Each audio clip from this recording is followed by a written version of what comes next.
Ever since I was little, I've dreamed of escaping to a beautiful little cabin somewhere in the middle of a gorgeous forest. And here in the Pacific Northwest, I have now met a builder who is constructing incredible homes that not even my childhood self could have dreamed of.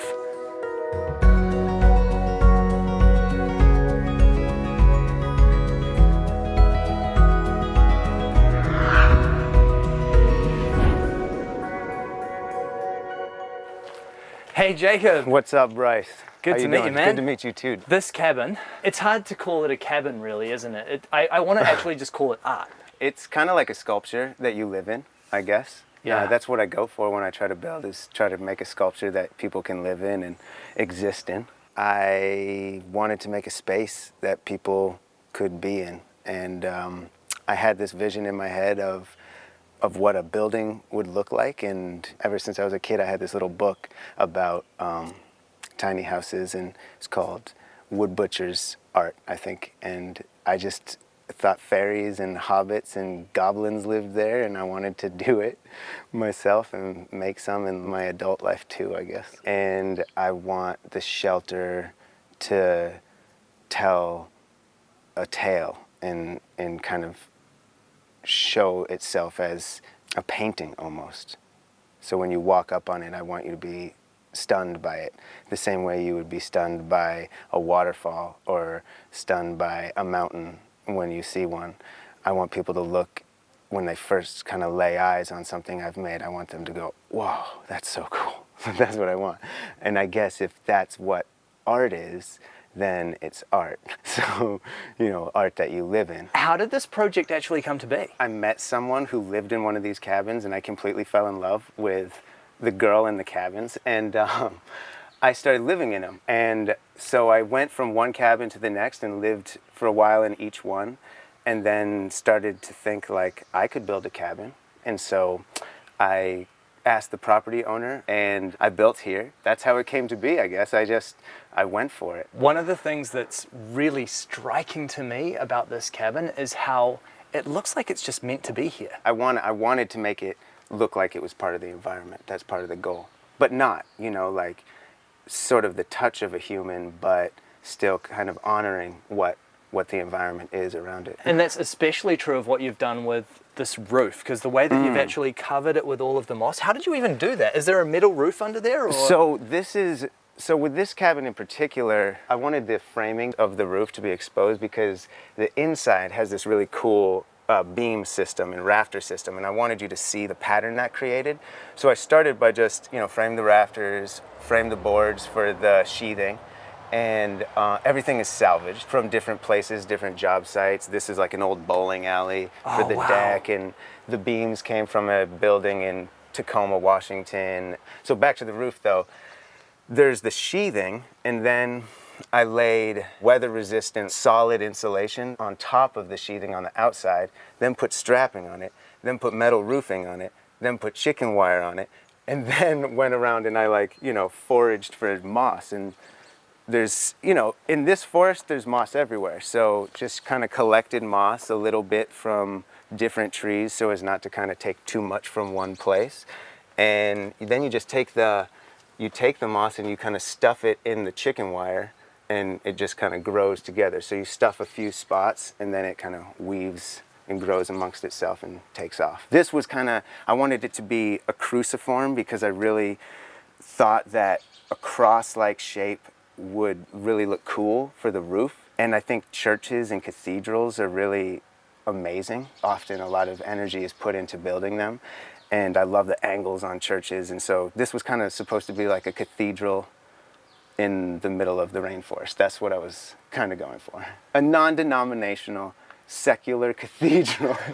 You can worship anything you want out in this cathedral in the forest, but that's kind of what I was going for with the steep roof pitches. If I remember correctly, this is a 12-12, maybe even slightly steeper, but then these side ones are 72 degrees, so like very, very steep. The other thing that really stands out to me is the way that you've used all of these windows.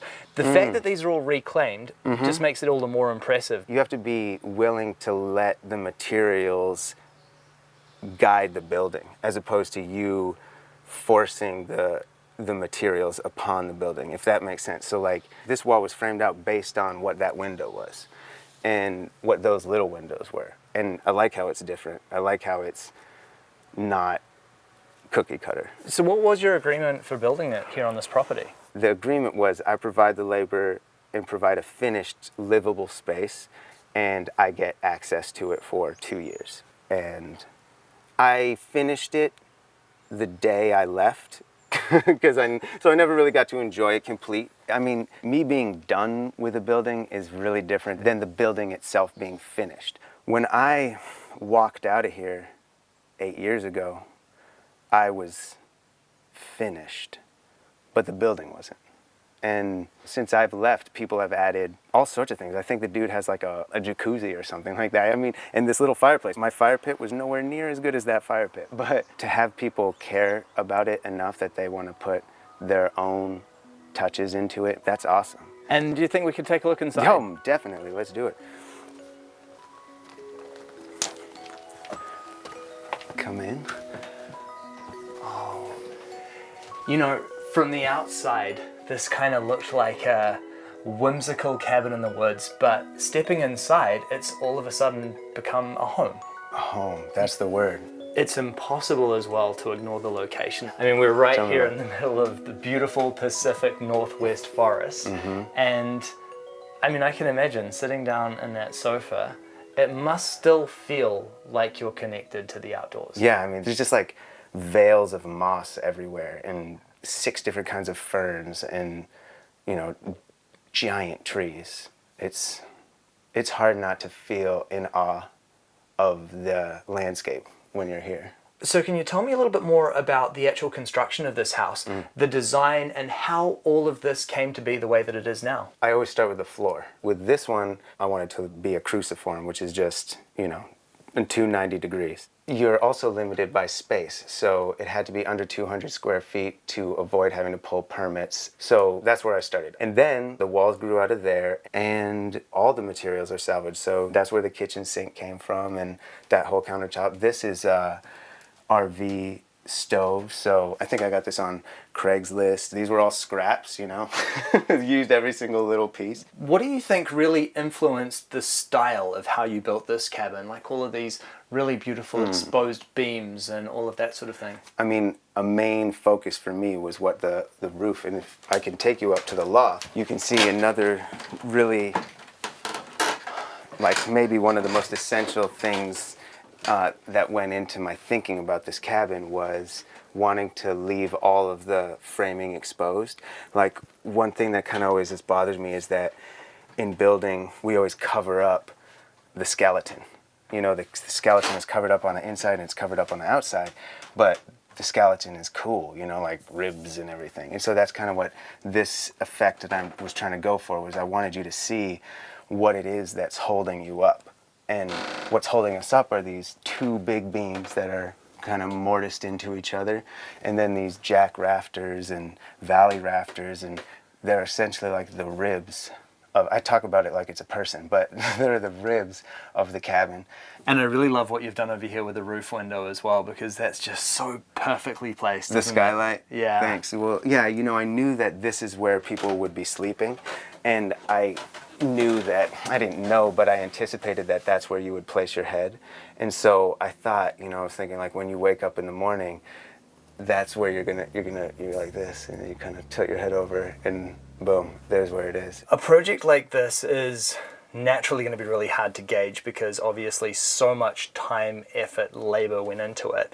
But if we're talking just about material cost of this project, what did it actually physically cost you to build? The original arrangement was, I think I got $2,000 from him, the property owner, and then I put about $4,000 into it maybe, and then since then Cullen has put the water and the electric. I think he put another $1,500 into it, so all in all maybe $7,500 for it. For me, that's really inspiring because I think it goes to show that if you find an amiable landowner, if you're not afraid of putting a little bit of work and effort into it, this is a really achievable dream, isn't it? Oh, I would say the land is the biggest thing. If you can find someone who owns property, because, you know, property is not easy to come by, but if you find that property, someone who's willing to let you build, anyone could do it. I didn't really know what I was doing when I started, and through doing it and making mistakes, I think I learned it. And you're actually building another one here on this property, aren't you? Yeah, right down the way through the woods. Well, should we go over to the other one and have a look? Yeah, let's check it out, man. Let's check it. All right. Let's head on through the forest.